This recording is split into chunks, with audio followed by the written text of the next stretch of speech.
Health inequalities are increasing in the UK, and homeless people are far more likely to be in poor health and to die young compared to the general population. The average life expectancy for women in the UK is 80 years old. However, the average age of death of homeless women is just 42 years old. My research will focus on women living with multiple disadvantage, which can include a combination of complex issues such as homelessness, experiences of interpersonal violence and abuse, substance misuse, and poor mental health.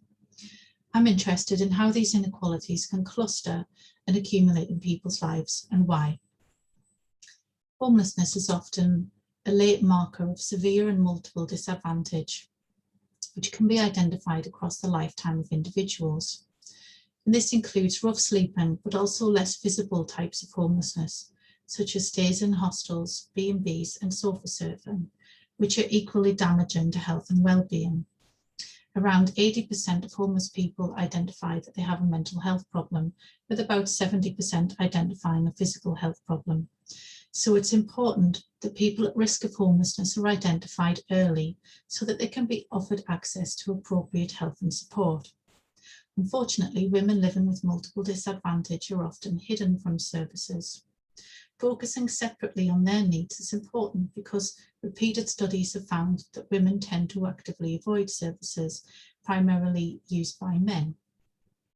When women do access services, it tends to be with escalating physical and mental health problems, which are more difficult to resolve. Using services in this way, a crisis point, not only makes it more difficult for individuals to receive appropriate help and support, but there's a huge financial cost associated with people using A&E services instead of GP. So reducing health and social inequalities is important for everyone in society. My research will try to understand how structural and personal risk factors and triggers can have a cumulative impact in women's lives.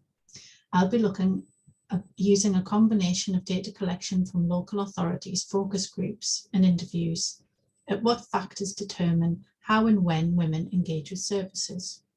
My hope is that this research will enable earlier, more effective interventions to be developed to enable women to live longer and healthier lives.